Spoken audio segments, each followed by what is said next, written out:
ఈరోజు నవగ్రహాలలో శుక్రుడు ఖగోళంలో కుంభరాశిలోకి ప్రవేశిస్తున్నాడు. శుక్రుడి కుంభ సంక్రమణం జరుగుతోంది. ఈ శుక్రుడి కుంభ సంక్రమణం ద్వాదశ రాశులకి ఎటువంటి ఫలితాలనిస్తుందో, శుక్రుడి కుంభ సంక్రమణం యోగించాలంటే పాటించాల్సిన ముఖ్యమైన విధి విధానాలేంటో నేటి శుభం లాభం అనే శీర్షికను పరిశీలిద్దాం. ప్రధానంగా ఈరోజు అర్ధరాత్రి 1:11 నవగ్రహాలలో శుక్రుడు కుంభరాశిలోకి ప్రవేశిస్తున్నాడు. శుక్రుడి కుంభ సంక్రమణం జరుగుతోంది.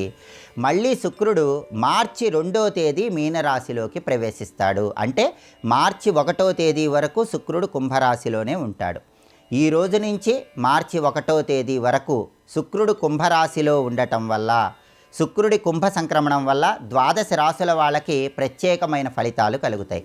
మేషరాశి వాళ్ళకి ఈ శుక్రుడి సంచారంలో మార్పు 11వ స్థానంలో ఏర్పడుతోంది కాబట్టి మేషరాశి వాళ్ళు శుభ కార్యక్రమాలు నిర్వహించగలుగుతారు. విందు వినోదపరమైన కార్యక్రమాల్లో పాల్గొంటారు. బంధుమిత్రుల్లో గౌరవం పెరిగే అవకాశాలు కూడా ఎక్కువగా ఉన్నాయి. వృషభ రాశి వాళ్ళకి ఈ శుక్రుడి సంచారంలో మార్పు 10వ స్థానంలో ఏర్పడుతోంది కాబట్టి వృత్తిపరంగా కొన్ని ఒడిదుడుకులు ఏర్పడే సూచనలు ఎక్కువగా ఉన్నాయి. కాబట్టి ఉద్యోగపరంగా వృషభ రాశి వాళ్ళు అధికారులతో కానీ సహోద్యోగులతో కానీ శుక్రుడు కుంభరాశిలో ఉన్నంతకాలం జాగ్రత్తగా వ్యవహరించడం మంచిది. అలాగే మిథున రాశి వాళ్ళకి ఈ శుక్రుడి కుంభ సంక్రమణం 9వ స్థానంలో ఏర్పడుతోంది కాబట్టి ఇది విశేషంగా యోగిస్తుంది. కాబట్టి మిథున రాశి వాళ్ళకి ఆరోగ్యం బాగుంటుంది, కార్యసిద్ధి ఏర్పడుతుంది, అనుకున్న పనులు అనుకున్నట్లు పూర్తి చేయగలుగుతారు. కర్కాటక రాశి వాళ్ళకి ఈ శుక్రుడి సంచారంలో మార్పు 8వ స్థానంలో జరుగుతోంది.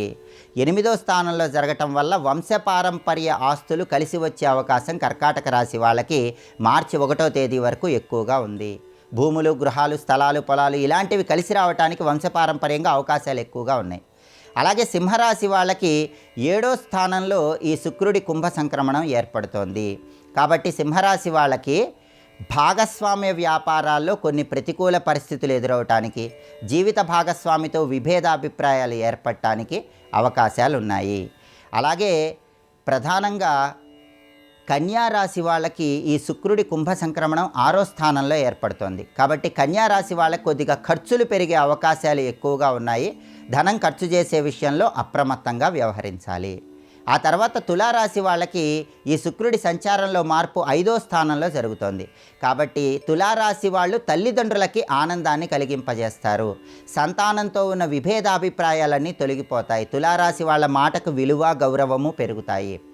ఆ తర్వాత వృశ్చిక రాశి వాళ్ళకి ఈ శుక్రుడి కుంభ సంక్రమణం అనేది 4వ స్థానంలో ఏర్పడుతోంది. దీనివల్ల వృశ్చిక రాశి వాళ్ళకి వాహన యోగం సిద్ధిస్తుంది. మార్చి 1 లోపు కారు కానీ బండి కానీ కొనుక్కోవాలనేటటువంటి ఆలోచనలు విజయవంతమవుతాయి. ఆ తర్వాత ధనుస్సు రాశి వాళ్ళకి శుక్రుడి కుంభ సంక్రమణం 3వ స్థానంలో ఏర్పడుతోంది కాబట్టి వ్యాపారంలో సమస్యలు ఉండే అవకాశాలు ఉన్నాయి.